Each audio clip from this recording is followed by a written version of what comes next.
somebody come and ask you, now you follow the Buddha, can you tell me actually who the Buddha is? But I don't think you can give correct answer. You say something. This self-introduction given by the Buddha is very meaningful.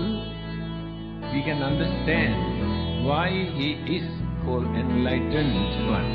One day along the road to the city of SUTTA, the Brahmin donor met the Buddha. From his footprints, he knew this is not an ordinary man, and so he walked up to the Buddha and asked him thus: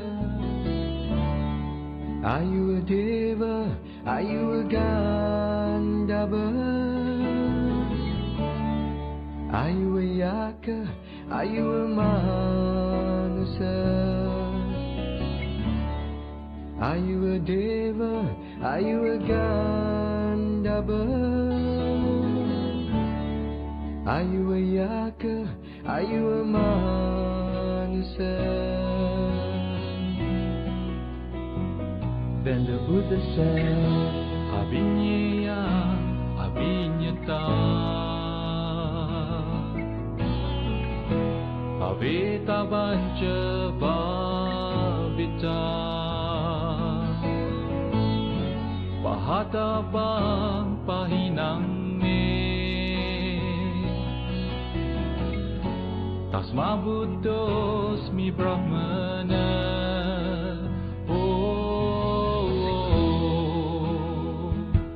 We can understand why he is called enlightened one. He said in his own language, Abhinyayang abhinyatam, bhavetabbang bhavitam, pahatabbang pahinang me, tasma buddhosmi brahmana. One day along the road to the city of SUTTA, the Brahmin donor met the Buddha. From his footprints, he knew this is not an ordinary man, and so he walked up to the Buddha and asked him thus: Are you a deva? Are you a Gandhava? Are you a yaka? Are you a manusa? Are you a deva? Are you a Gandhava? Are you a yaka? Are you a manusa? Then the Buddha said, Abhinaya, Abhinyata, Aveta Vancha Bhavita, Pahata Bang Pahinang Me, Tasma Buddhosmi Brahmana.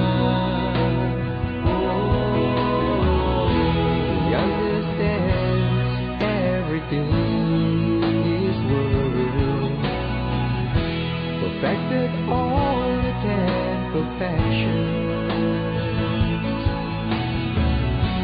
eradicated all the fetters inside. Therefore he is called the Buddha. Therefore he is called the Buddha. He understands everything in this world. Perfected all the 10 perfections. Eradicated all the fetters inside. Therefore he is called the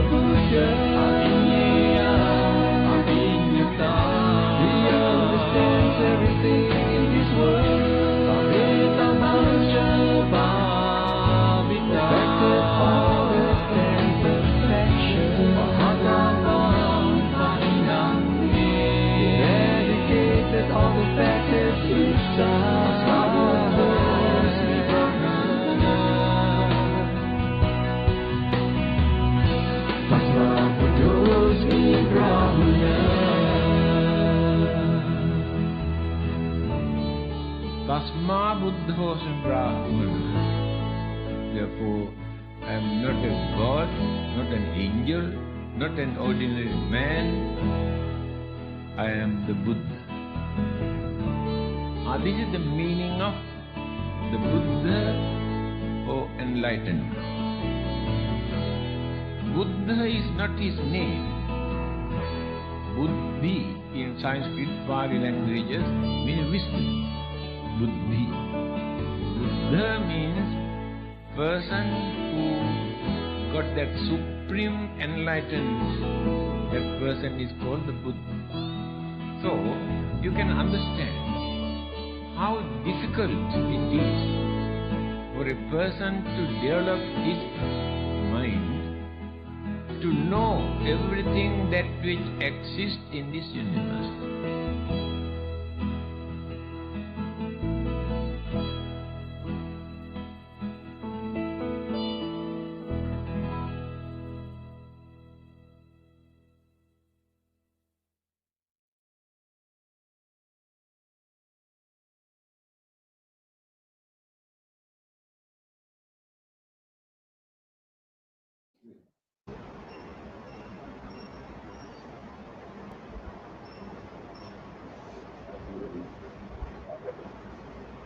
Namo Buddhaya. Brothers and sisters in the Dhamma, good morning to everyone. Nice to see you again on another Sunday over Subang Jaya Buddhist Association Facebook Live. To have clarity of audio and visual, please check on your Wi-Fi reception. If you encounter problem with poor audio and visual, it may be due to your poor Wi-Fi reception. Just try to switch off and switch on your Wi-Fi devices and refresh your computer. Right, that you may wish each other in the comment box. Share the link with your families, relatives, and friends. And remember afterwards, give us a like. During the Buddha Puja service, remember to have a calm mind. You may wish to prepare a candle or oil lamp to offer at the altar, but wait for the announcement to light the candle together with the venerable. To those of you who have just joined us, Namo Buddhaya, welcome to Subang Jaya Buddhist Association 21st online Sundays Buddha Puja service. We organize this weekly online Puja service in order to give an opportunity to all the Buddhist devotees near and far to continue with our Buddhist faith and practices during this COVID-19 period. We will begin with the lighting of candle and offering to the Buddha, followed by the Buddha Puja, and then a Sutta study by Venerable Indarathana. Let us prepare ourselves by sitting comfortably, relax our bodies, and compose our mind. Let go of thinking about the past and future and be in the present moment. Brothers and sisters in the Dhamma, let us begin with our Sunday Buddha Puja. With respect, may I invite Venerable Indarathana to make the offerings to the Buddha. To the devotees, you may also light the candles and oil lamp. For the other brothers and sisters, please place your palms together in Anjali position. Venerable, you may start the offering now.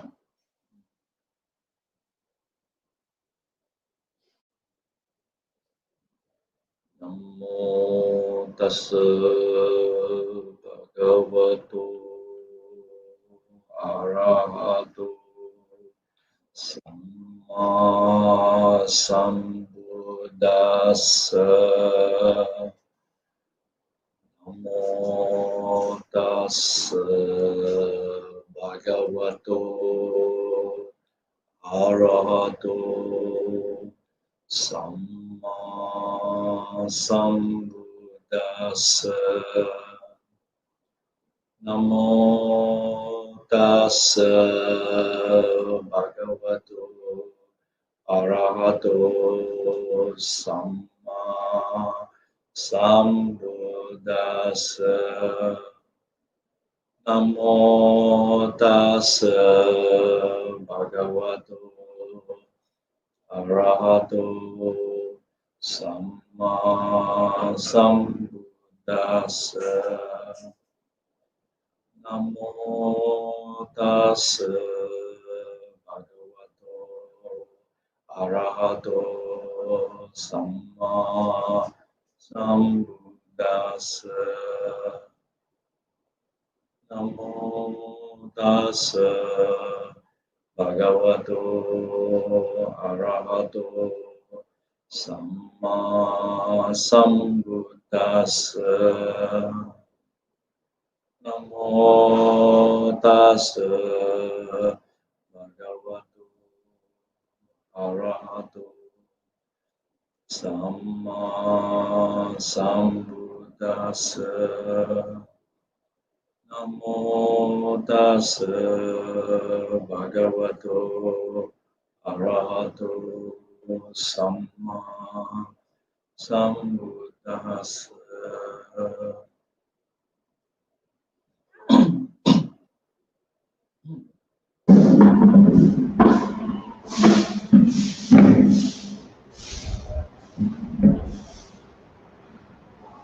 Brothers and sisters in the Dhamma, let's pay homage to the triple gem. Udang pujemi, Dhammang pujemi, Sanghang pujemi. Brothers and sisters in the Dhamma, together we shall invite Venerable Indarathana to administer to us the 3 refuges and the 5 precepts. Aham bhante samsara dukkhato mochanataya tisaranena saha pancha silang dhammang yachami anugahang katva silang deta me bhante. Dudiyampi aham bhante samsara dukkhato mochanataya tisaranena saha pancha silang dhammang yachami anugahang katva silang deta me bhante. Tadiyampi aham bhante samsara dukkhato mochanataya tisaranena saha pancha silang dhammang yachami anugahang katva silang deta me bhante. Namo tassa bhagavato arahato samma sambuddhassa. Namo tassa bhagavato arahato samma sambuddhassa. Namo tassa bhagavato arahato samma sambuddhassa.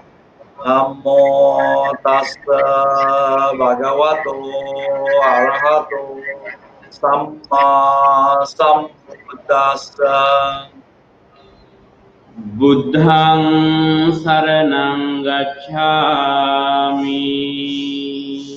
Buddhang saranang gacchami. Dhammang saranang gacchami. Dhammang saranang gacchami. Sanghang saranang gacchami. Sanghang saranang gacchami. Dutiyampi buddhang saranang gacchami. Dutiyampi buddhang saranang gacchami. Dutiyampi dhammang saranang gacchami.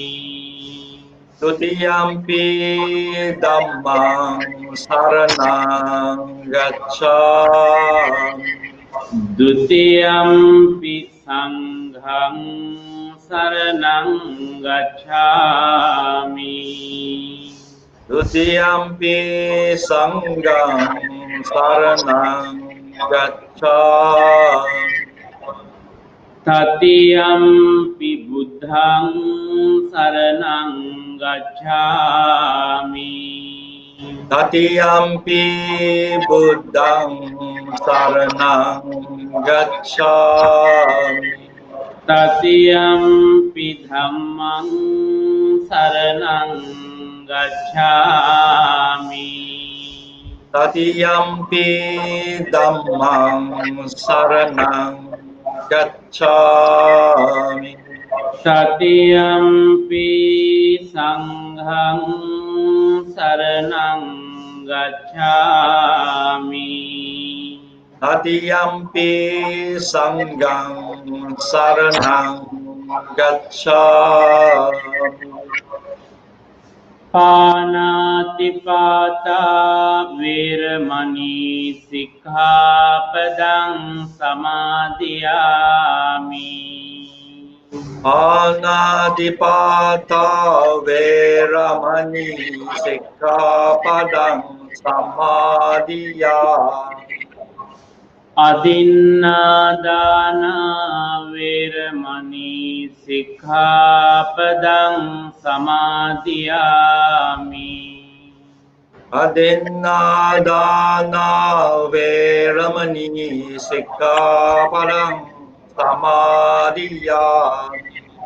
Kāmesu miccāchārā viramani sikkhapadang samadhiyami. Kāmesu miccāchārā veramani sikkhapadang samadhiyami. Musāvādā viramani sikkhapadang samadhiyami. Musāvādā veramani sikkhapadang samadhiyami. Suramēraya majjapamā daṭṭhāna viramani sikkhapadang samadhiyami. Surameraya majjapamā daṭṭhāna veramani sikkhapadang samadhiyami. Imāni panca sikkhapadāni samadhiyami. Imāni panca sikkhapadāni samadhiyami. Imāni panca sikkhapadāni samadhiyami. Imāni panca sikkhapadāni samadhiyami. Apamādena sampādita. Amabante. Sadhu, sadhu, sadhu.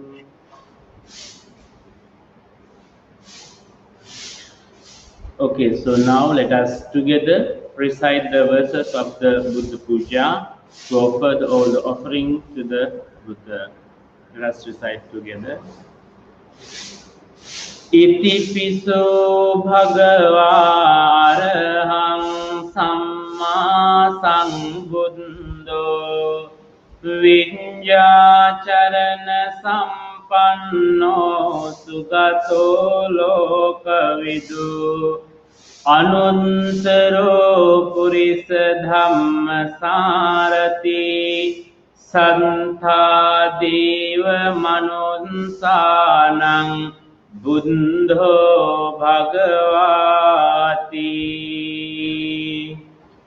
Swangkhato bhagavata dhammo Sangdinthiko akaliko Ihipansiko opanaiko Paccantang veditambo vinyuhiti Supatipanno bhagavato savaka sangho Ujupatipanno bhagavato savaka sangho Nyayapatipanno bhagavato savaka sangho Samici patipanno bhagavato savaka sangho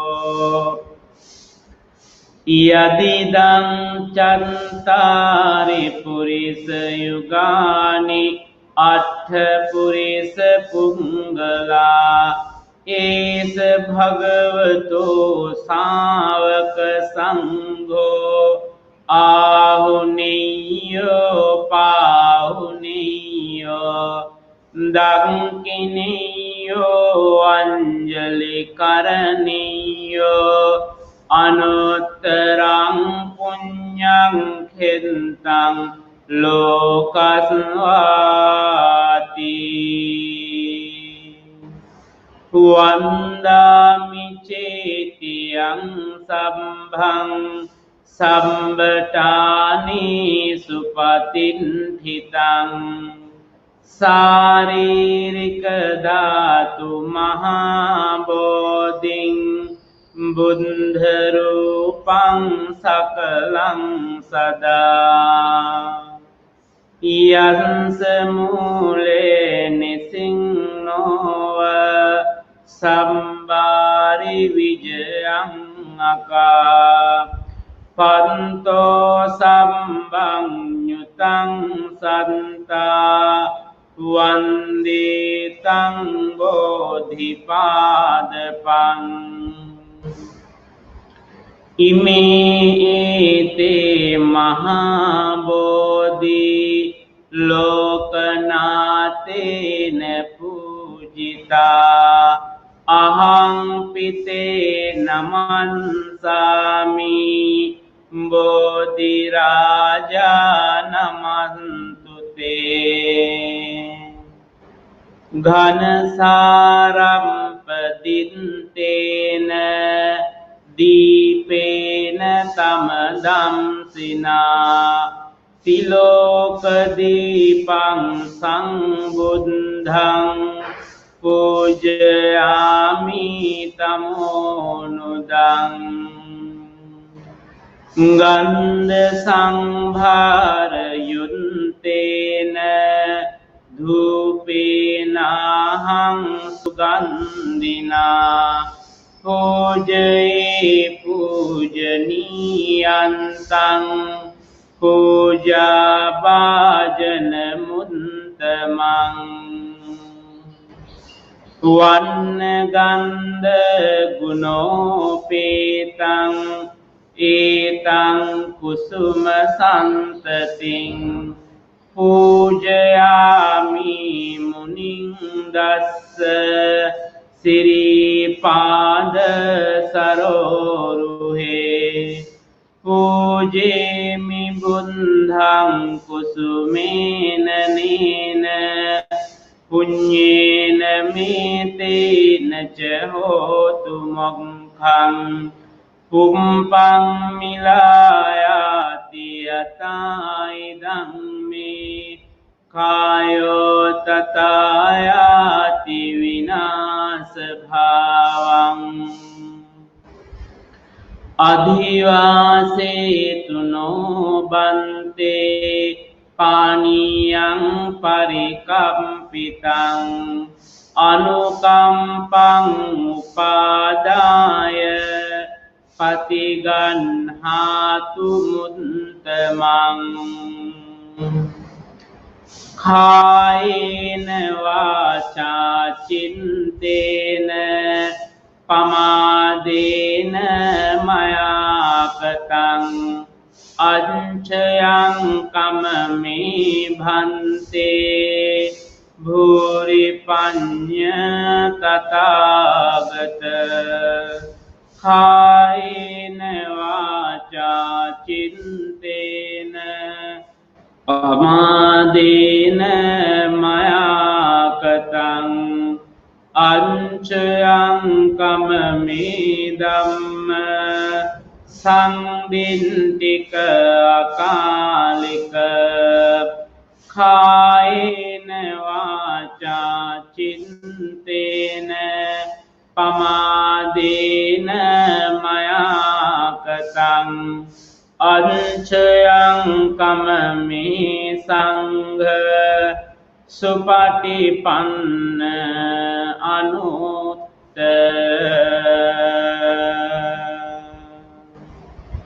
සාදු සාදු සාදු.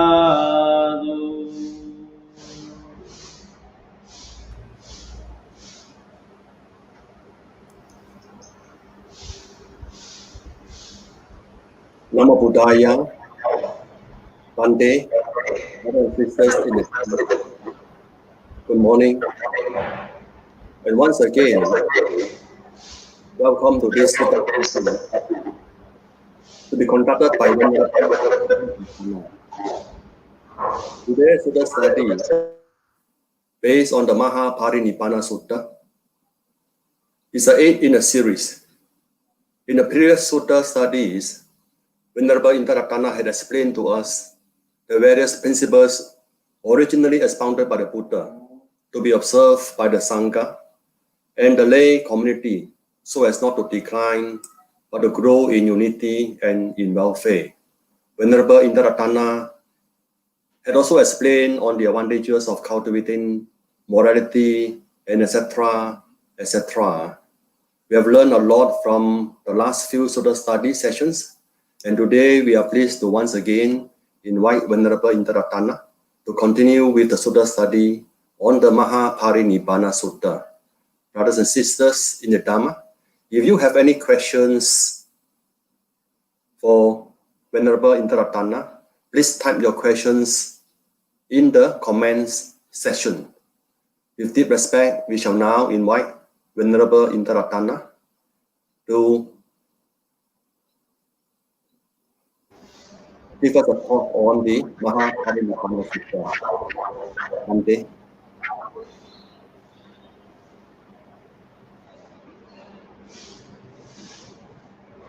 Namo Buddhaya, Sukhi Hotu, all the brothers and sisters in the Dhamma. Once again, we have gathered here on this beautiful Sunday morning to have a spiritually enriching Sunday Puja service.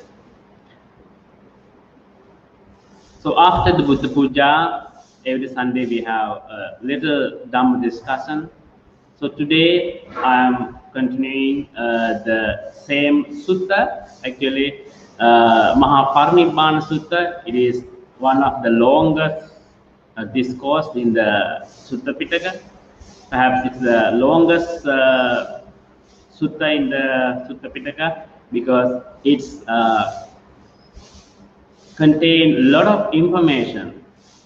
It's like a big biography of the Buddha's life at the end, mostly the last 1 year period of the Buddha's life. And it also contains a lot of important Buddhist teaching because at that last 1 year time, Buddha wanted to teach his disciple and also for the future generation most essential things to the Sangha community and for his followers, because he knew that after some time he will pass away. So throughout this sutta, Buddha explained that important things as well as the life journey. of the last 1 year period from Rajagaha to Kusinara. Okay, so now let us go back, go to the sutta. I share my screen for you to read the sutta with me.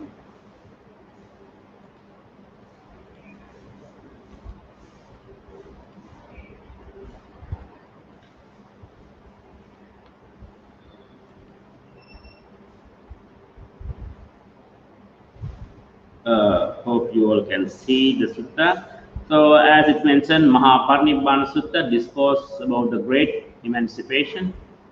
Digha Nikaya, the 16th sutta, and this translation especially I depicted from the Bhikkhu Ananda Jyoti Bhikkhu. This is the pictorial explanation Buddha's last journey from the Rajagaha, here from the Rajagaha to the Ambalattika, to the Nalanda, from the Magadha state to the Vajji state, Pataligama, Kotigama, Nathika, Belua, Vesali, and onwards. So today we are at the Belua and Vesali, the Vajji, the capital of the Vajji Republic at the Buddha's time. So from there onwards, Buddha proceeded to the passing away place of Kusinara, to move to the northern India. Okay, so we have covered the first chapter. It's the longest chapter, and the second chapter is quite smaller chapter. So we are at the end of the second chapter. So we have completed the first part of the second chapter. We go to second, the third one, and this is where we stopped last sutta discussion. And here, the second chapter for recitation, the courtesan Ambapali, the story of the courtesan Ambapali. It is quite interesting story in the Buddha's life story. One of the disciple, one of the chief nun actually in the Buddha's dispensation, Buddha's time. So let us read from here. So I will read the English version. If necessary, I will read the Pali version as well. Then the fortunate one, after living near Nadika for as long as he liked, addressed Venerable Ananda, saying, "Come, Ananda, let us approach Vesali." Very well, Reverend Sir.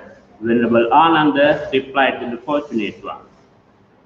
Then the fortunate one, together with great community of monks, arrived at Vesali.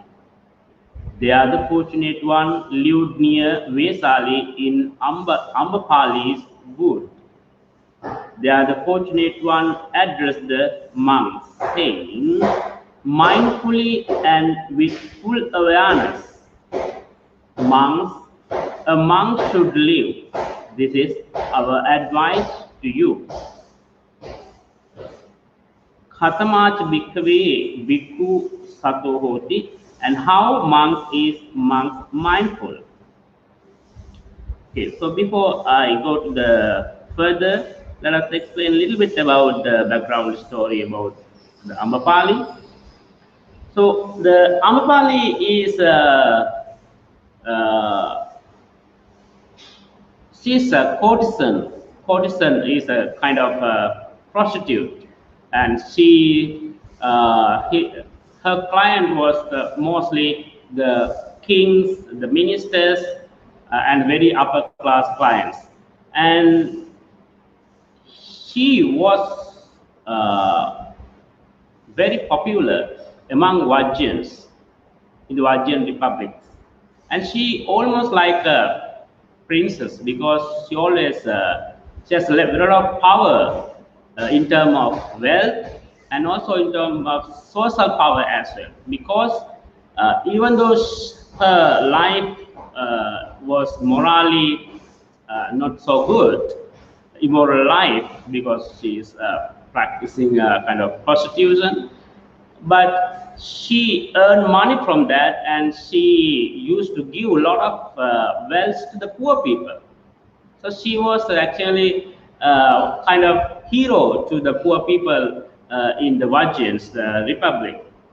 So Vajjan Republic always very quite prosperous city actually. So she always helping to those who are needy people, those needs her help. So she is now the main character of this chapter, and Buddha now traveling from little south to the northern India, from Magadha states to the Vajjan states. So in Vajjan states, Buddha approached to one of the mango grove, the mango states. It was a very beautiful mango states. Here call it mango wood. Ambapali is wood. Amba is the mango actually. Pali is a name for the Ambapali, like owner of the mango. Ambapali is like if we translate like a mango girl or a mango woman. So Ambapali's wood is mango woman's states or mango grove. So now Buddha is staying in the Ambapali's wood, Ambapali's states. Then Ambapali heard this story that Buddha approached to her mangrove grove. Then she decided to come to visit the Buddha.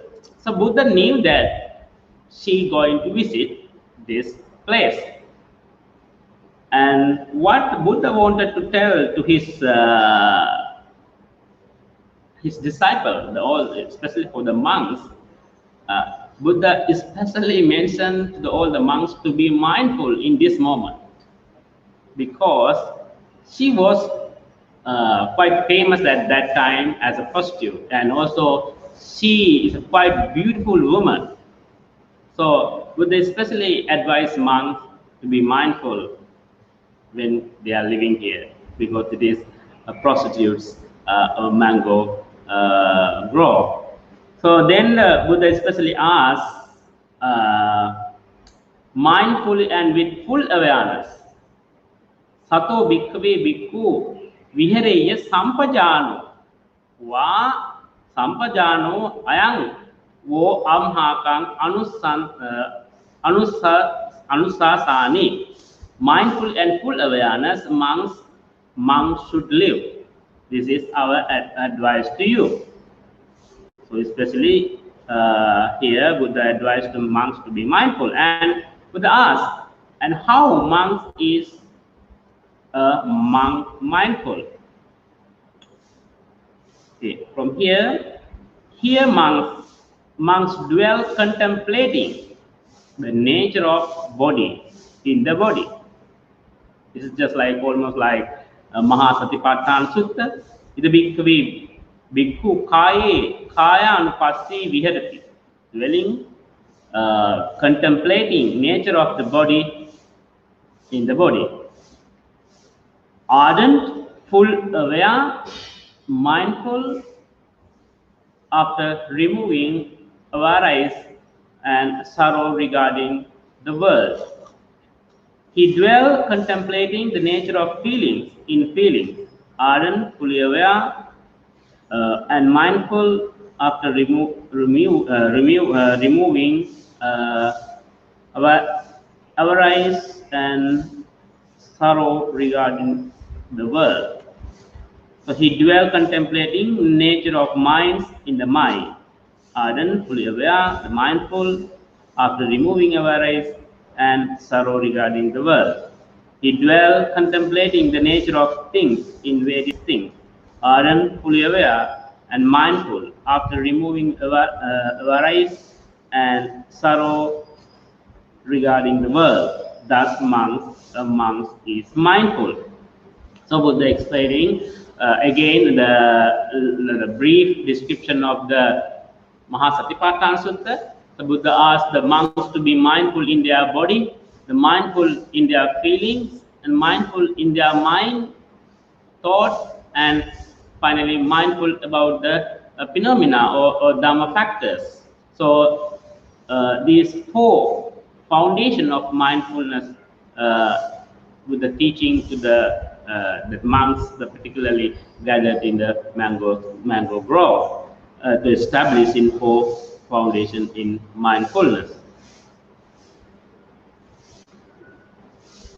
Then the Buddha explained little more about the full awareness. Katamacha bhikkhave bhikkhu sampajano hoti. And how monks, does the monk have full awareness? Full awareness. Here it is important to note that Buddha explaining how often we can be mindful, not only sitting in the cushion, but to be mindful almost every moment, to have a full awareness. Here monks in going forward, going back, is the one who practices with full awareness. In looking ahead or in looking around, is one who practices with full awareness. In bending or stretching, he is one who practices with full awareness. In bearing his double rod, ball and other rod, he is one who practices with full awareness. In eating, in drinking, in chewing, in tasting, he is one who practices with full awareness. In passing stool and urine, he is one who practices with full awareness. In going, in standing, in sitting, in sleeping, in walking, in talking, and in maintaining silence, he is one who practices with full awareness. Thus, monks have full awareness, mindfully and with full awareness. A monk should live. This is our advice to you.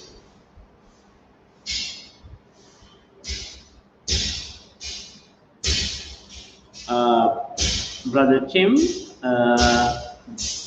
do you hearing any sound from the outside? Is it disturbing?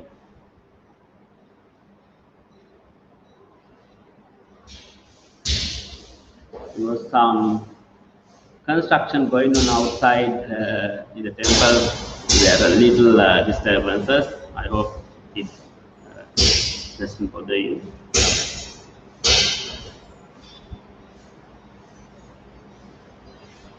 Okay, so here Buddha explaining how to have a full awareness. Sampajano hoti. Sampajano hoti is full awareness.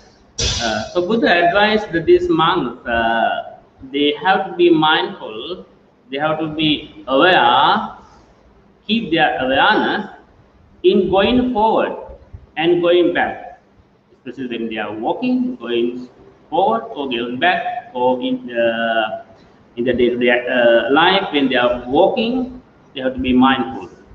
And when they are looking ahead or looking around, and when they are bending, when they are stretching, when they are preparing their robes, when they are cleaning their the rooms, and when they are eating, when they are drinking, when they are eating with chewing, and when they are tasting the food, and even when we are at the washroom, even when we are passing stool and urine, we have to be mindful. So, in nutshell, we are saying, in standing, when we are standing, when we are sitting, when we are sleeping, and when we are walking, when we are talking, And even when we maintain silence, we got to practice mindfulness. So from this description, you can understand that we can be mindful almost everywhere. So practicing mindfulness, practicing meditation is everywhere. That's why it sometimes says the Dhamma is everywhere. The practicing Dhamma is everywhere. Where you go, there the Dhamma. So the Dhamma, practicing Dharma or practicing meditation, we shouldn't limit it to the cushion. We shouldn't limit it to the temple, because Buddha mentioned in the Satipatthana Sutta, to be purified, to end our suffering, to liberation. The being mindfulness is the only way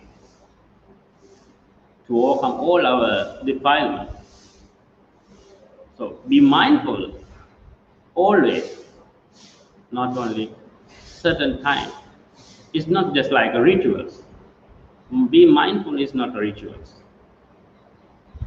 If you only do as a ritual in a particular time, if you, of course, if you can do in a particular time, it's better, like a sitting meditation. But be mindful is something that lifestyle, something that we need to do almost every time in our day-to-day life. So that's why Buddha mentioned, he said, all his Dhamma can put into one word. Its word is appamado. Appamado is being heedfulness or being mindfulness. So all he trying to say, the Buddha wanted to say, is being mindful always, so that the mindful mind cannot do negative things. The mindful mind cannot arise anger, anxiety, or stress. A mindful mind always generating loving, kindness, compassion, altruistic joy, and upekkha. So that's why I would mention always, when we keep mindful always, there's no room for us to have negative thoughts, negative feelings, or some defilements in our mind. So the Buddha asked all these monks to be mindful when the Ambapali courtesan is coming. So before she coming, Buddha advised all the monks to be more mindful. Okay, so now let us read again. The courtesan Ambapali heard the fortunate one, it seems, has reached Vesali and is living near Vesali in my mango wood.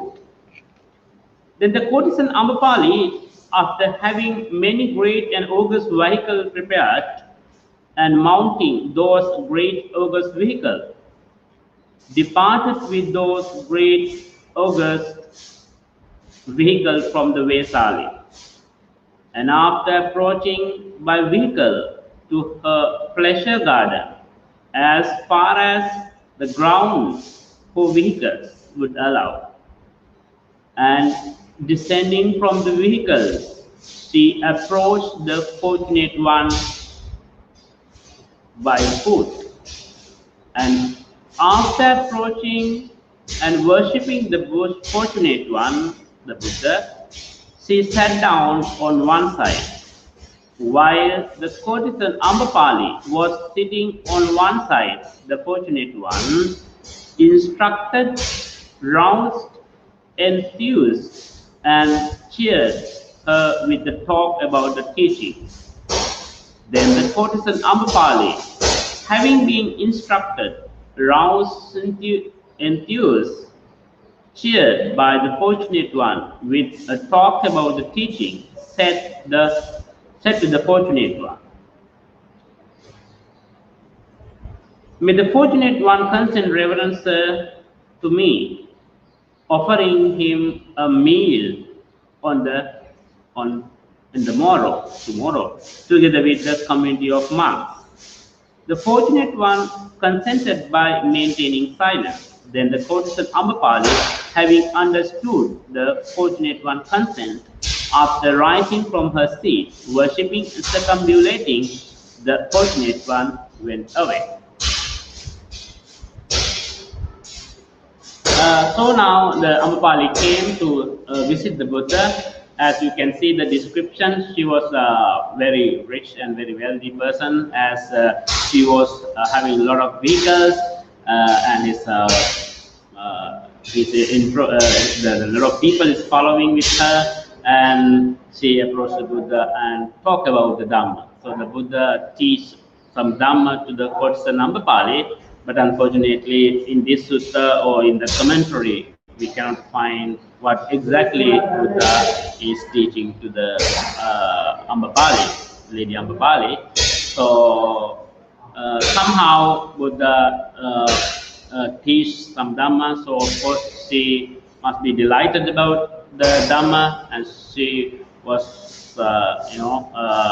developed her Shraddha more and more, and then she invited Buddha and his disciple to a community of the Sangha to her house to have a meal following day.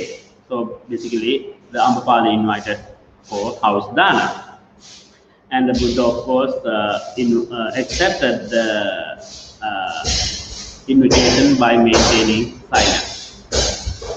It's normally Buddha accepts invitation by maintaining silence. So even when you go to the temple, if a monk, maintaining silence is most probably saying that he's okay with that or accept that invitation. Okay. Let's read the next section from here. The Lichavi from the Vesali heard the fortunate one, it seems, had reached Vesali and is living near Vesali in Ambapali's wood. Then those Lichavis, after having many and great august vehicles prepared, and mounting those great august vehicles, departed with those great and august vehicles from the Vesali. There some of the Lichavis were blue, having blue appearance, with blue clothes and blue decorations. Some of the Lichavis were yellow, having yellow appearance, with yellow clothes and yellow decorations. Some of the Lichavis were red, having red appearance, with red clothes and red decorations. Some of the Lichavis were white, having white appearance, with white clothes and white decorations. Then the courtesan Ambapali rolled alongside the Lichavis youth, exhale by exhale, wheel by wheel, and yoke by yoke. Then those Lichavis said this to courtesan Ambapali: "Why do you, Ambapali, roll alongside the Lichavis youth, exhale by exhale, wheel by wheel, and yoke by yoke?" "Because I have invited fortunate one, noble sirs, for a meal on the morrow, together with the community of monks." Okay, then give us this meal, Ambapali, for the 100,000 kahapanas. If noble sirs, you would give Vesali, and it is all revenue, still I would not give this meal to you.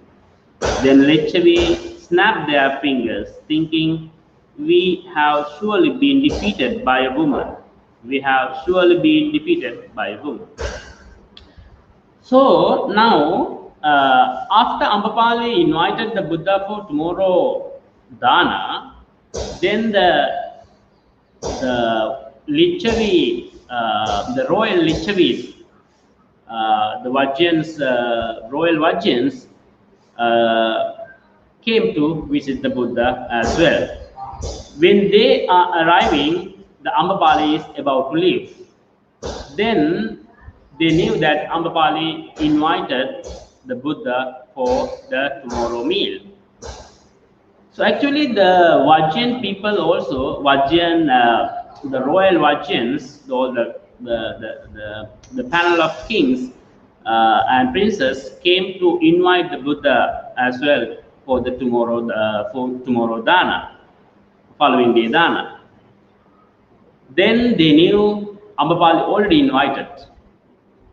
So they knew that if they invited Buddha, definitely Buddha go to a house, because if somebody invited earlier, normally Buddha do not accept another invitation from somebody else. So these Vajjans, royal Vajjans said to the Ambapali, please give these meals to us. Please give this invitation to us, or this particular dana. Then the Ambapali said she wouldn't give this dana to anybody. Then the Vajjans suggested we will give 100,000 kahapanas. Kahapanas is like gold coin, 100,000 gold coin. But she's not interested about 100,000 gold coins. So she said, even Vajjans given, even the Vajjans give her all the Vajjan territories and all it is revenue, they wouldn't give, she wouldn't give this meal to any other person. So this was the conversation happened in the mango wood, mango grove. So then with the shame, the royal Vajjan said, we have surely been defeated by a woman. Ambakaya is a woman. It's just like not so nice words for the woman, but because of they are defeated by a woman, they said like this word.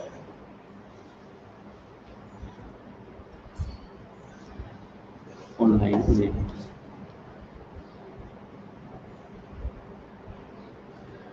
Okay, so now let us go to the next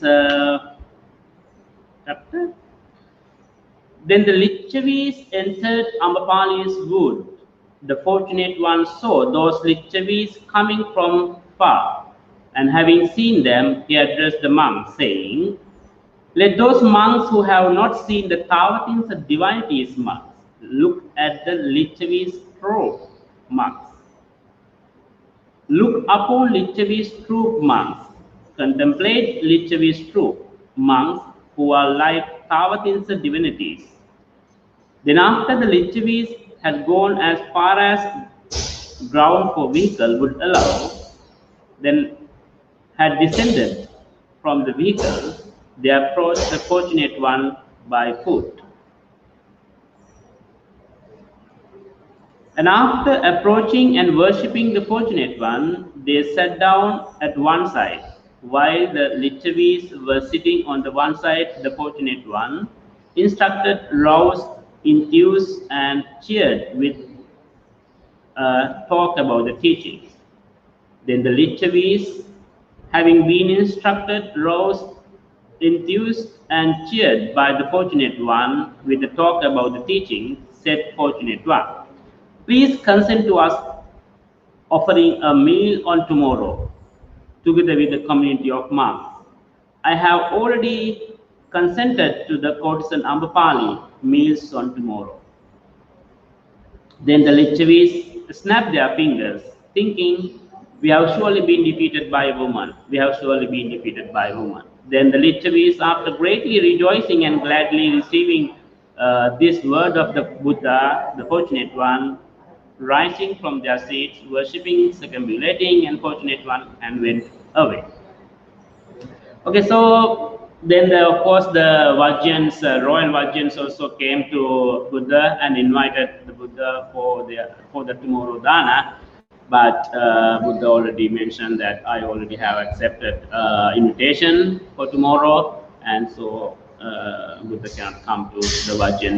Buddha cannot accept the Vajjan invitation.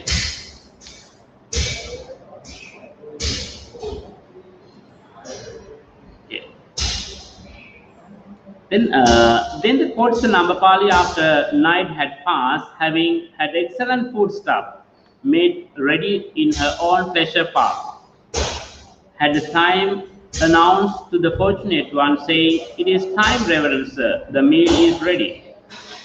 Then the fortunate one, having dressed in the morning time, after picking up his bowl and robe, together with the community of monks, approached the courtesan Ambapali residence. And after approaching, he sat down on the prepared seat.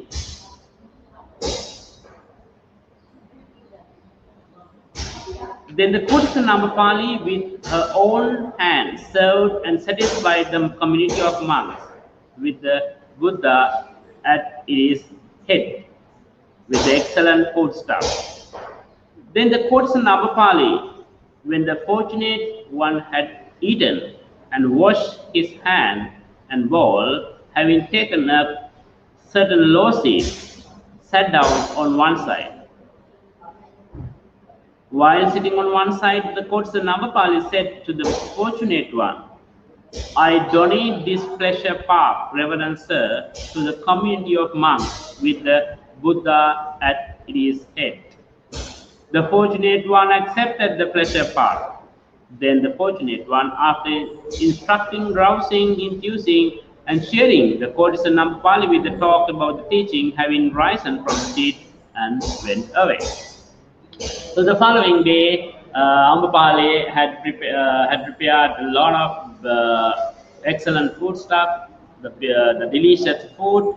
Of course, she is a very generous person, so she is always preparing a lot of food. So even for the other people. So especially for the Buddha and his disciple, the community of Sangha, Ambapali prepared the very delicious meals to serve, and she personally served to the Buddha and community and satisfied the monks' hunger.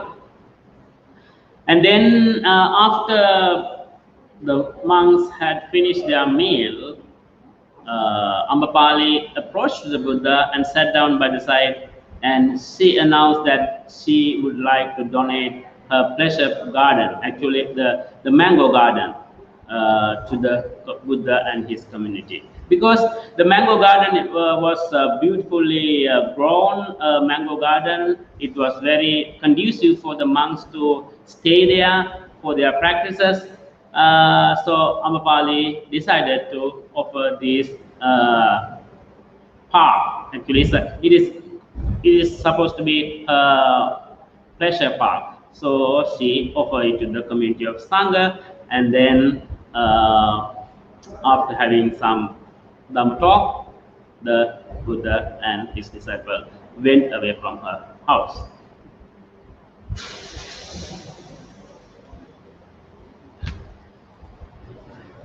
Okay, we continue reading. There also the fortunate one, while living in Vesali in Ambapali's wood, spoke frequently to the monks about the teaching. Buddha continuing teaching the certain teachings to the monks. So here again, such is virtue, such is concentration, such is wisdom.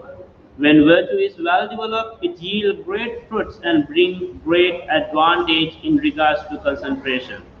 When concentration is well developed, it yields great fruits and brings great advantages in regards to wisdom. When wisdom is well developed in the mind, completely liberated from the pollutant, that is to say, the pollutant of sensuality, the pollutant of craving for continued existence, and the pollutants of ignorance. So this chapter is ending with the formal description throughout this Sutta, Mahaparinibbana Sutta. So Buddha teach about the Sila, the Buddha teach about the Samadhi, and Buddha teach about the Panya, Sila, Samadhi, and Prajna. This is the gradual path of the Buddha's teaching to achieve the liberation, for emancipation, for Nibbana. So Buddha explained about morality, concentration, and wisdom, and how morality is conducive, how morality is leading to concentration, and how the concentration, the still mind, conducive for arising of the wisdom, how it lead to arising of the wisdom or full understanding. So this is in this way Buddha teach Dhamma in the Vesalis, Ambapalis root for some time. Okay, now we go to the next section.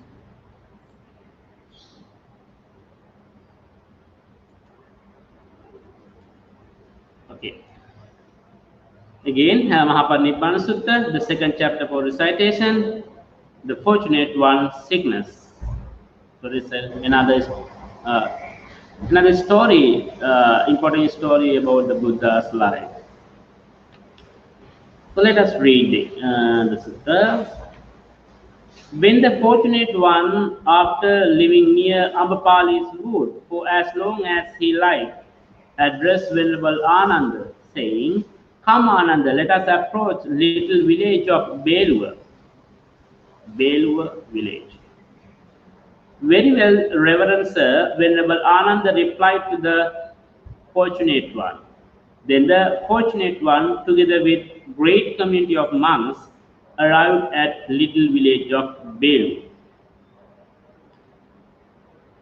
There the fortunate one lived near little village of Belua. There the fortunate one addressed monks, saying, "Go, monks, and undertake the rainy retreat in the vicinity of Vesali." In the vicinity of Vesali. Living like friends, like companions, like comrades, like comrades. Yeah. "And I will spend rain retreat right here at the little village of Belur." "Very well, Reverend Sir," and those monks, after replying to fortunate one, undertook the rain retreat in the vicinity of Vesali, living like friends, like companions, like comrades. But the fortunate one spent the rain retreat right here in the little village of Bel. Then, while dwelling for rain retreat, heavy affliction arose for the fortunate one, and continued with strong death-like feeling. There the fortunate one dwelt mindfully, with full awareness and without being troubled. Then this occurred to the fortunate one. Okay, stop from here. So then the Buddha continued his journey from the Vesali towards onwards, towards the more northern part of the India, and they approached one village called Belur, small village called Belur, and then Buddha decided to start the rain retreat. So probably by that time is probably July, the middle of the July month in Buddha's last year. So now the Buddha instructed all the monks to enter to the rain retreats, just like now we are observing rain retreat as all the high ordained monks. So Buddha himself observe rain retreat in that village, and Buddha asked other monks to observe Vasa in the vicinity of Vesali, because in that particular village is not so much resources for all the monks. So Buddha asked to spread over the vicinity of Vesali, because Vesali is quite rich place. So they all can observe Vasa without any obstacle, without any difficulties. So in that way, they observe Vasa in this village of Belua and its vicinity. So then after Buddha entered into the Vasan retreat, the Buddha had a kind of illness or sickness, and that sickness is quite serious sickness. It is like here mentioned. Uh, The heavy affliction arose for the fortunate one and continued with a strong death-like feeling. It's very strong affliction. I think it is somewhere in his back or in the belly area. It was very heavy, very difficult feeling. That's why it's mentioned as a death-like feeling.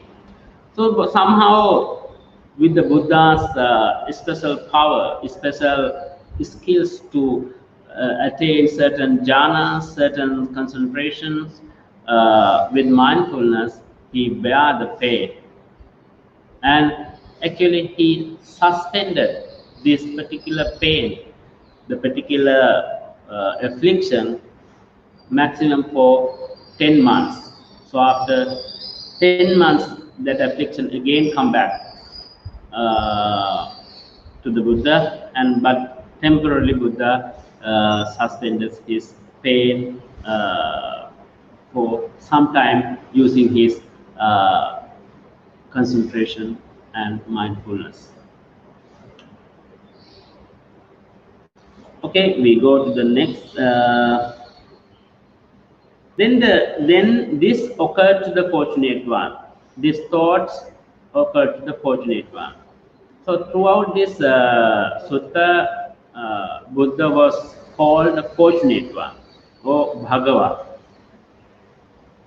So when we say fortunate one, it is the Buddha. So these thoughts occurred to the Buddha. It is not suitable that I, without having addressed my attendants, without having given notice to community of monks, should attain final emancipation. Having energetically dismissed this affliction, the sickness, I could live on after determining the lifespan. Then the fortunate one, having energetically dismissed the affliction, lived on after determining the lifespan. So Buddha energetically dismissed that application, using his virya, his energy, his mindfulness, his concentration. He actually suspended that affliction, or he bear that affliction for some time. Then the fortunate one affliction abated. Then the fortunate one, having risen from that sickness, not long after rising, departed from the sick room and sat down on the prepared seat in front of that room. Then Venerable Ananda approached the fortunate one, and after approaching the worshipping and fortunate one, he sat down on one side. While sitting on one side, Venerable Ananda said this to fortunate one: I have seen, Reverend Sir, the fortunate one comfortable. I have seen, Reverend Sir, the fortunate one bearing up while sick, and my body, Reverend Sir, become faint as it were. And although I could not see straight and things were not clear, it appeared to me, Reverend Sir, that fortunate one was sick, but it was some small comfort, and the fortunate one would not attain final emancipation until the fortunate one had spoken regarding the community of monks. But then the Buddha saying, but what, Ananda, does the community of monks expect of me? the teaching has been taught by me, Ananda, without having made distinction between esoteric and exoteric teaching. For the realized one, there is nothing Ananda of close teacher's fist in regards to the teaching. To whoever Ananda this thought occurs, I will lead community of monks, or I am the instructor of community of monks. Let him speak, Ananda, regarding the community of monks. But to realize one, Ananda, this thought does not occur. I will lead a community of monks, or I am instructor of the community of monks. Then why, Ananda, should the realized one speak regarding the community of monks?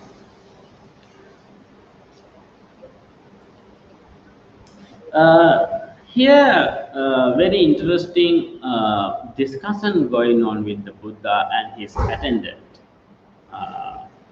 Venerable Ananda, his chief attendant, saying to the Buddha, Buddha seems very comfortable and not very difficult appearance, even though he is suffering from this great affliction. Venerable Ananda is saying, if I were in that situation, I cannot keep that kind of concentration and mindfulness. Of course, the Buddha's concentration, Buddha's mindfulness, Buddha's wisdom, and Buddha's ability is more higher than the Venerable Ananda.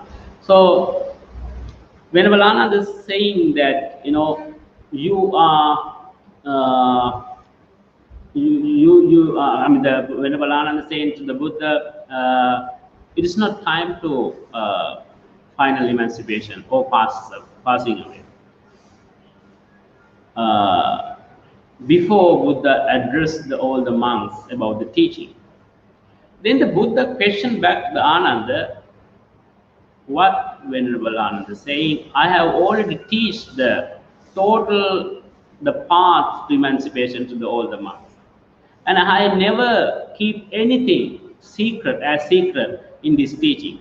So I don't have the teacher's fist, anything to keep as secret. I have taught all the teachings to the disciple where it necessary for their liberation. So this conversation is going on now. So let us read some more. I, Ananda, at present am old, elderly, or great age. For gone, advanced in years, I am 80 years old. It is like, Ananda, I am old cart which only keeps going when shot up with the bamboo. Just so, Ananda, I think the realized one's body only keeps going when shot up with the bamboo. Maybe probably Buddha asking bamboo sticks to walk, because he's not very strong at that time, because he's very old now. He's 80 years old, and he says that he's not very strong as before. When the realized one doesn't pay attention, Ananda, to any of the signs, when all feeling have this, he lives having established the single mind concentration. And that time, Ananda, realized one body is most comfortable. Therefore, Ananda, live with yourself as an island, yourself as a refuge, with no other refuge. With the teaching as an island, the teaching as a refuge, with no other refuge. And now, Ananda, there's a monk live with himself as an island, himself as a refuge, with no other refuge. With teaching as an island, with the teaching as a refuge, with no other refuge. Here, Ananda, a monk dwell contemplating nature of the body in the body, Ardent, fully aware, mindful after removing awareness and sorrow regarding the world. He dwelt contemplating the nature of feelings and in the feelings. He dwelt contemplating the nature of mind in the mind. He dwelt contemplating nature of various things. Thus Ananda monks live with himself as an island, himself as a refuge, with no other refuge. With the teaching as an island, teaching as a refuge, with no other refuge. For whoever Ananda, whether at present or after my passing, lived with himself as an island, himself as a refuge, with no other refuge. With teaching as an island, teaching as a refuge, with no other refuge. Those monks of mind, Ananda, will go from darkness to the highest, whenever like the training, whenever like the training. So in this way, the conversation is ending for now in this chapter.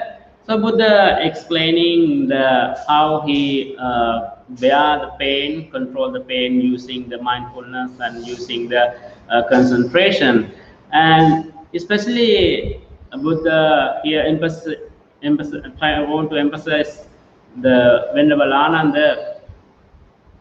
This Dhamma is the only refuge for ourselves. There is no any other refuge. We ourselves must be our own refuge. There is no any external source to save us. You know, Buddha constantly said that Buddha is a just advisor. He is not the savior. So we ourselves should have courage. We should strive for our own liberation with the Buddha's advice, Buddha's teaching. So no Buddha, no any other external power can save us from our own suffering. As we are responsible for our own suffering or happiness, we have to strive for our happiness by following the Eightfold Path. So Buddha teach Venerable Ananda and other monks, you all have to be your own island, your own refuge. The Dhamma, the teaching, is the only refuge that we can trust, we can depend on.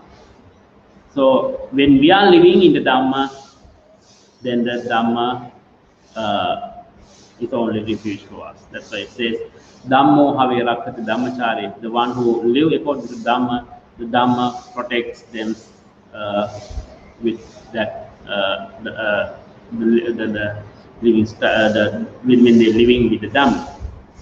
So finally, at the Belua village during the Buddha's last rain retreat, Buddha explained this special teaching to the Venerables, Ananda and other Venerables, especially to be island for ourselves. So we should be island, with the saying that Atta Deepa Viharanti, Atta Sarana, Ananya Sarana, live with himself as an island, himself as a refuge, with no other refuge. This is the important part of this teaching of this chapter. Dhammadipa Dhammasarana Ananya Sarana, with the teaching as an island, the teaching as a refuge, with no other refuge. So we have to be our own refuge. We have to be our own savior. And the Dhamma is the only one that we can depend on or rely on. So when we are living according to Dhamma, it becomes a refuge for us. That's the only way to overcome our suffering. It's the only way to find the everlasting happiness. Nobody else can. Even Buddha says that even Buddha cannot bring someone to the Nibbana, but Buddha can show the path. But Buddha cannot bring somebody to Nirvana. But that person or ourselves have to strive diligently for the liberation of ourselves. So with this teaching, we we today conclude the Sutta study for now, and we have completed the second chapter for this Sutta, and we will continue the Sutta study of Mahaparinibbana Sutta in coming session in the Sunday service.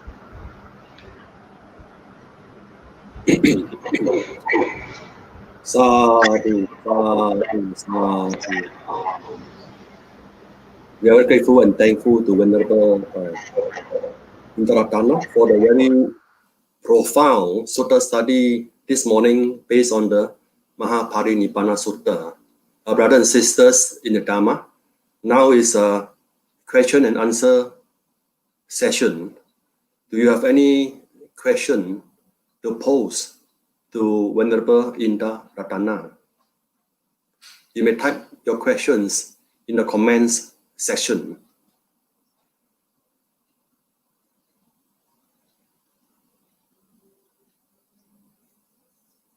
Bhante,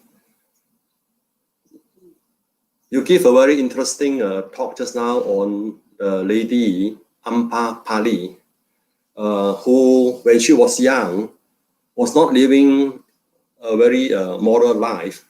In fact, she was living a not so good livelihood, but still do a lot of good deeds, like for some helping the poor, and also in doing dana to the Buddha and to the Sangha, and especially offering the Ampa Pali Park to the Buddha, and thereby creating conditions for the Buddha to teach the Dhamma to many people.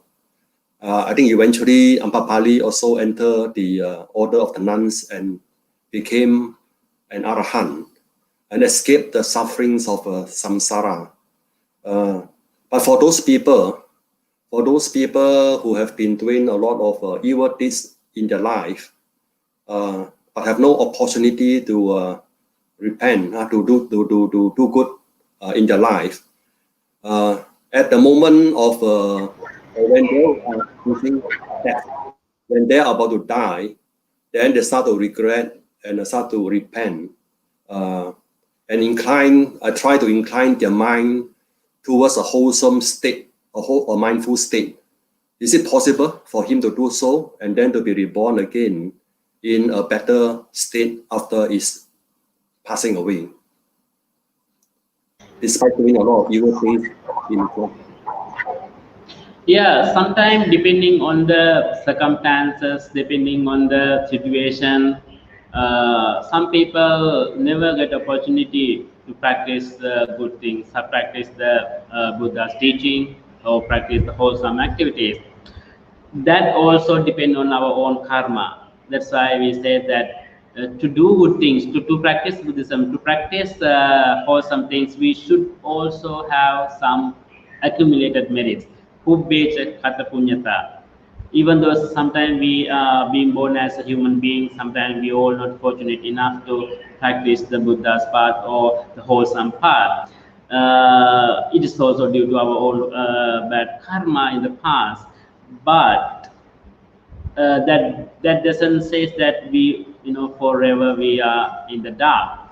Sometimes, as I have seen certain people as their job or as a circumstance and push them to do certain negative things throughout their life. They cannot do a lot of good merits. If you have heard about the story of the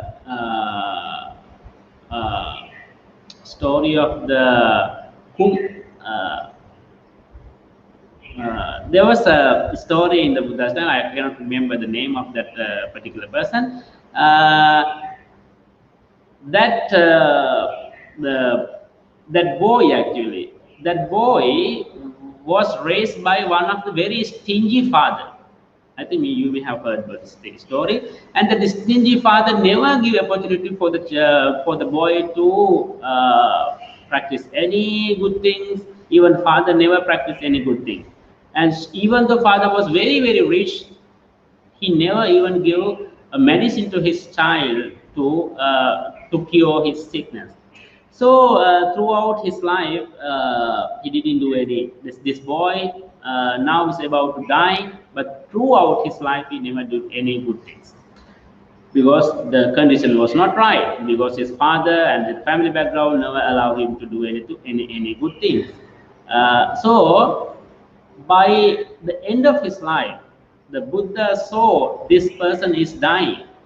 And what the Buddha did is, because Buddha don't have any opportunity to teach Dharma to that little boy, actually it's kind of young boy. So what the Buddha did is, he just walked in front of him. And when the sunlight is touching the Buddha's robe, the light of the robes, reflected on that boy. And then from there, that he was gladly rejoiced, and he had a lot of faith and shraddha towards the Buddha, and he just say sadhu, sadhu, sadhu to the Buddha. And by that merits, he reborn in heaven. And there are many other occasions that those people who did some small good things, at the end of their life, they reborn in a good place. So this says that even though our past is quite difficult, bad, immoral, if we can start today, even it is at the end of your life, even it is your deathbed, if you can maintain your mind wholesome, if you can practice a little compassion, little wholesome thoughts, even that particular moment itself can lead to a better rebirth. So that's why sometimes when we are at the end of the life, sometimes they bring the monks to the deathbed and do chanting and do some Dhamma talks and all these things to make that person's last thought moments is happier and more wholesome, so that they can be reborn in a good place. That doesn't mean that all the bad things we have done in the past is over. No, it will be coming back to us in the future life, but not immediate next life. So at least if we maintain a wholesome thought, at least at our last stage of our life, at least if we practice Noble Eightfold Path, at least the last stage of life, that I think can lead to the better rebirth.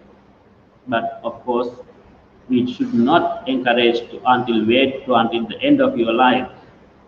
We should do good things. We should practice wholesomeness. We should practice morality, practice concentration and wisdom as soon as possible from now onwards, so that we can be very sure our next life, future birth is fortunate one, not suffering one. Thank you, Bhante. There's one question from Patrick Owa. Bhante, which donation is considered best? Sankatana? One time the King Kosala came to Buddha and asked this question, which dana is best? He said like this, I have an idea to give something. And he asked, to whom I should give? Hatta dinna mahapala. Then Buddha doesn't directly say Sangye dinna mahapala, but he said, Yatta pasidati tatta databba. Wherever you are happy to give, that place you should give, because it's important that giver's happiness of giving, he should have some liking to give to that particular person. If he gives something reluctantly, it is not very fruitful. So first is the giver's intention and mind should be pure, and he should be like yatta pasidati tatada pradama. Wherever you are happy, you should give to that place. Then when the King Kosala asked again, Hatta dinnam mahapala, to whom I should give if I want to have more merits. Mahapalang, Maha is great, Palang is merits, great merits. Then the Buddha says, If you give to those who are virtuous, those uh, uh, people who develop morality, concentration, and wisdom, of course, Buddha says to give to when we are giving to the Sangha community, it is a great merit. It is the best dana to the for the people to accumulate a lot of merits because uh, the Sangha community, when we giving Sangha community, you are not giving to just one person, single person. So you giving to the whole community of Mahasangha. That includes the Buddha himself and all the Sangha members, all the enlightened beings, all the Arahant, all the saints in the past, present, and the future. That is why it is so powerful and so meritorious when you're giving something to the Sangha, because you are not giving particular person, you give it to the community of Sangha. That's why it is highest merits, the best dana, the Sangha, giving Sangha. And also this also needs some more adding. It is not important that how much you give or what you give. This most important thing, your intention, your shraddha, your understanding about the process of the dana, and how much generous you are at that time. Even it is small a portion of rice, small, just a cup of water. So your mind from one side and on the other hand your recipient, if both are morally whole, then your dana become very very wholesome, very very fruitful. Is mahapada dana, great fruits you can yield from that dana.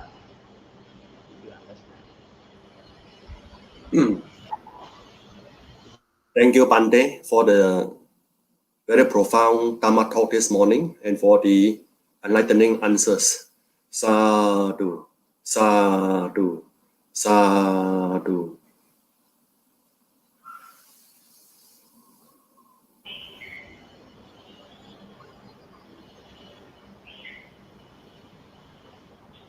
Thank you very much, INDARATHANA, for the Q&A session. It has been very interesting with the informative answers offered by the Venerable INDARATHANA. Brothers and sisters, please help me to thank Venerable INDARATHANA in the comment box. Thank you. Brothers and sisters in the Dhamma, this morning we have participated in the Sunday Buddha Puja service and listening to Venerable's Sutta study. With the merits gained, let us invite Venerable INDARATHANA to conduct the blessings to the devotees and to lead us in the dedication of merits to all sentient beings, families, friends, relatives, and to all the departed ones. May they rejoice with the merits. Venerable. Yeah. Okay, so now let us transfer merits to all the devas, all the departed relatives, and sharing merits with all the sentient beings together, reciting these verses. Akasattha ca bhummattha devanaga mahidika punyantang anumoditva cirang rakantu loka sasanam cirang rakantu desanang cirang rakantu mang parang.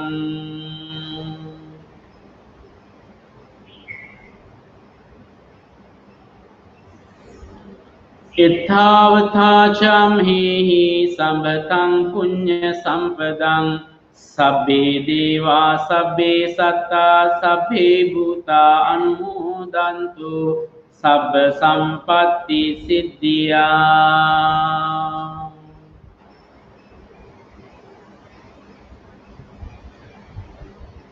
Transferring means to the departed one. Idang me ñātinang hotu sukita hontu ñātayo. Idang me ñātinang hotu sukita hontu ñātayo. Idang me ñātinang hotu sukita hontu ñātayo. Imanno punya bagang mata pitu nance acaria nance sabba satta nance sabba mita nance sabba nyati nance sabba pita nance sabba devata nance bajima Imamno punya bagang sabba satta nandema sabbe satta sukita hontu Imina punya kammene mami bala samagamo satang samagamo hotu yav nibbana pattiya Idang mi punyang asvakhaya vahan hotu Idang mi punyang nibbanas pacayo hotu Sadhu, sadhu, sadhu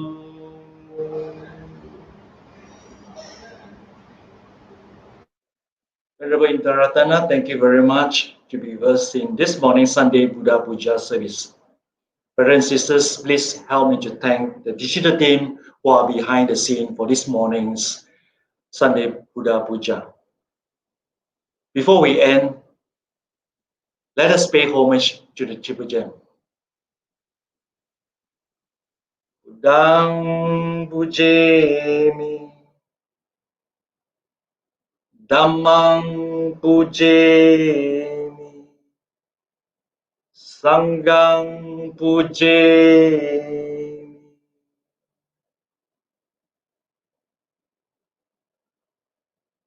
Sukhi Hotu. To the devotees, thank you very much for participating this morning. We have come to the end of this 21st online Sunday Buddha Puja service. Please visit us again. Next Sunday, we will be having the online Katina. If you wish to participate in offering to the Sangha, please look for the Katina posters in our SJBA Facebook. Brothers and sisters, remember, stay safe, stay home. May you and family be well, happy, and peaceful, and be safe. Sukhi Hontu, goodbye. Sabbe Sata Sukita Hontu.